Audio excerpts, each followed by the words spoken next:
Selamat datang di Cahya, Cakrawala Parahyangan. Bersama saya Melania, mari kita bersama-sama menggali secercah inspirasi bagi pengembangan diri pribadi maupun komunitas Anda.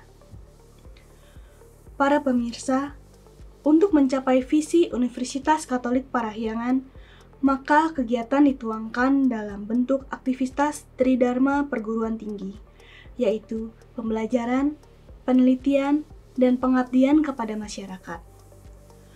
Dalam hal penelitian dan pengabdian kepada masyarakat, Unpar berkomitmen mengembangkan potensi lokal yang terkandung di bumi Indonesia, khususnya Jawa Barat. Kegiatan penelitian dan pengabdian kepada masyarakat ini juga ditujukan untuk memberikan solusi terhadap permasalahan nyata yang dihadapi oleh masyarakat dan bangsa Indonesia. Aktivitas penelitian dan pengabdian kepada masyarakat ini dilakukan oleh Lembaga Penelitian dan Pengabdian kepada Masyarakat atau yang biasa disingkat dengan LPPM. LPPM Unpar telah mengalami beberapa pergantian kepemimpinan dari sejak berdirinya. Saat ini, LPPM Unpar dipimpin oleh Profesor Darmo Lesmono yang telah hadir bersama kita di sini. Selamat datang, Pak. Selamat datang. Terima kasih atas waktu dan kesediaannya untuk hadir di sini. Baik Pak, kita langsung mulai saja bincang-bincang tentang LPPM ini. LPPM Unpar telah cukup lama malang melintang di dunia akademisi Unpar. Apa saja sih kesan pesan Pak Dharma rasakan selama ini terkait dengan LPPM Unpar ini? Oke, jadi kalau saya balik dulu sebelum saya menjadi kepala LPPM, saya adalah pengguna layanan LPPM sebagai dosen gitu ya.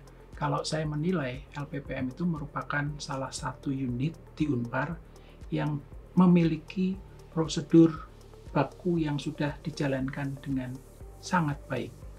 Artinya mereka memiliki program-program yang memfasilitasi dosen untuk melakukan kegiatan penelitian dan pengabdian. Kemudian mereka punya suatu prosedur baku yang secara berkala itu selalu direvisi.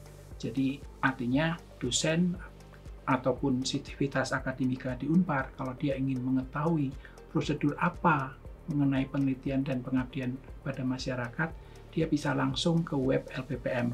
Di situ semuanya ada.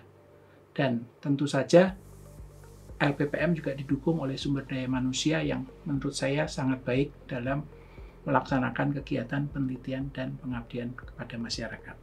Nah, saat ini nih dengan penunjukan Pak Dharma sebagai Kepala LPPM Unpar, apa ada hal-hal yang perlu dibenahi dan apa saja yang ingin ditingkatkan di LPPM Unpar?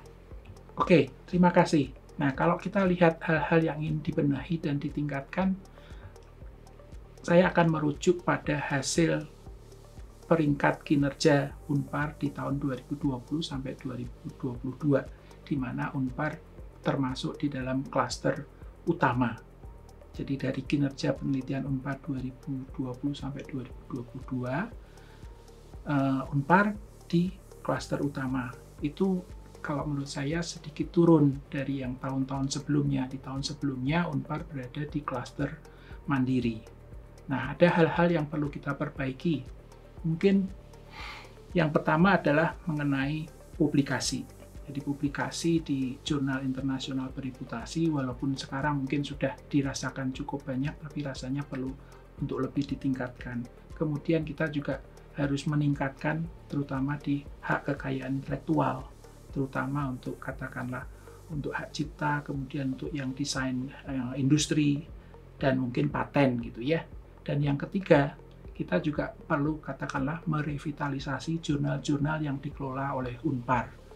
Terutama bagaimana kita bisa meningkatkan jurnal-jurnal itu menuju katakanlah tujuannya mungkin ke Sinta 1 atau Sinta 2. Karena saat ini baru ada 2 jurnal yang berada di posisi Sinta 2. Dan yang dipakai untuk perhitungan itu adalah di Sinta 1, 2, 3, dan 4. Jadi kira-kira dengan katakanlah mungkin 3 poin tadi, harapannya untuk nanti 2021-2023 peringkat Unpar bisa lagi kembali ke peringkat mandiri seperti yang pernah kita capai pada saat penilaian di 2016 sampai 2019. apa saja program Pak Dharma untuk LPPM Unpar, dan kira-kira apa saja sih yang ingin diraih selama masa kepemimpinan Bapak selain yang tadi sudah Bapak sebutkan?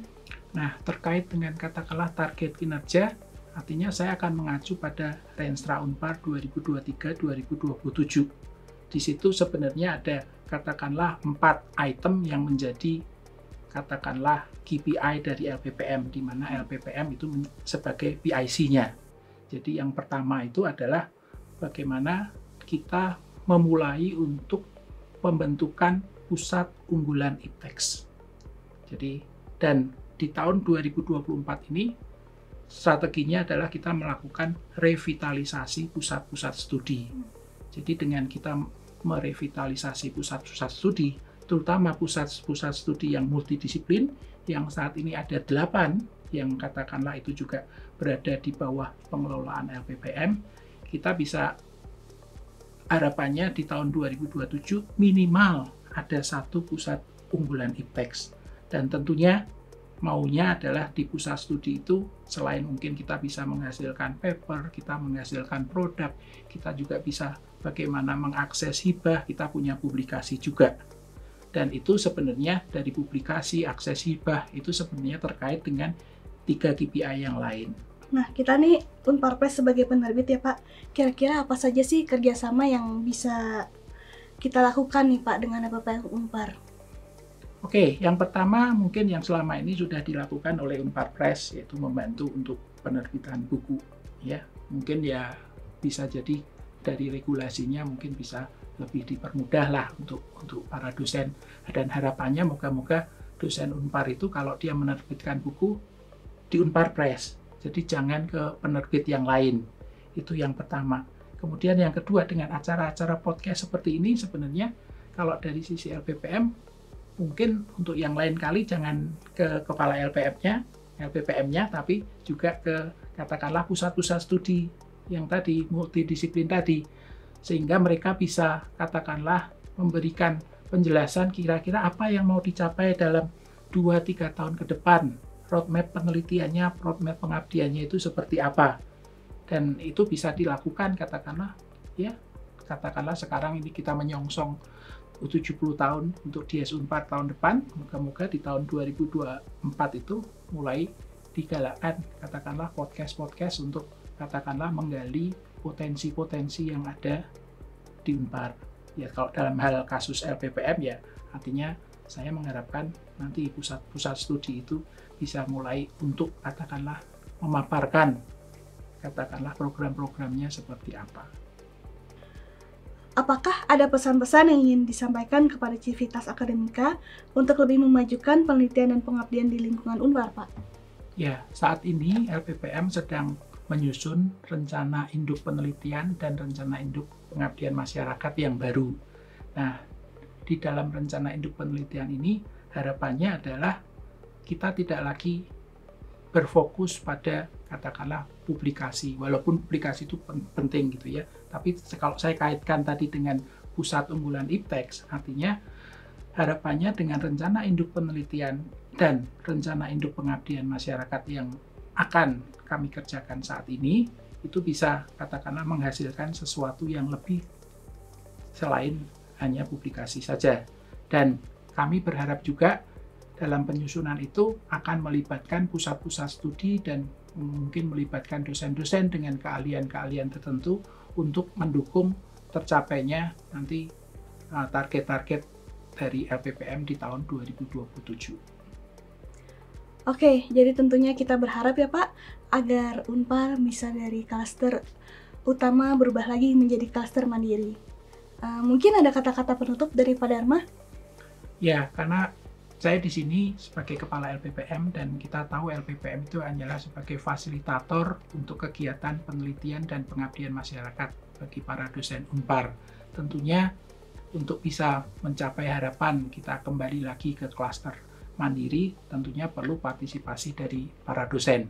Jadi kami berharap agar para dosen secara aktif untuk bisa katakanlah membuat publikasi baik di tingkat nasional ataupun internasional, kemudian juga mengakses hibah dan juga berperan aktif di dalam pusat-pusat studi untuk mendukung katakanlah target dari LPPM, dan tentunya juga target dari para dosen sendiri, karena kan para dosen juga diharapkan untuk bisa secara berkala dia meningkatkan dari jabatan fungsionalnya. Dan moga-moga dengan partisipasi katakanlah semua dosen yang ada di Unpar, harapan bahwa kita kembali ke klaster mandiri itu bisa tercapai dalam tahun depan.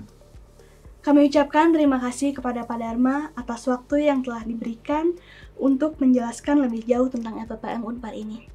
Sama-sama. Terima kasih juga kepada para pemirsa yang sudah mau mendengarkan bincang kita kali ini. Semoga kita dapat berjumpa pada episode Cahya berikutnya.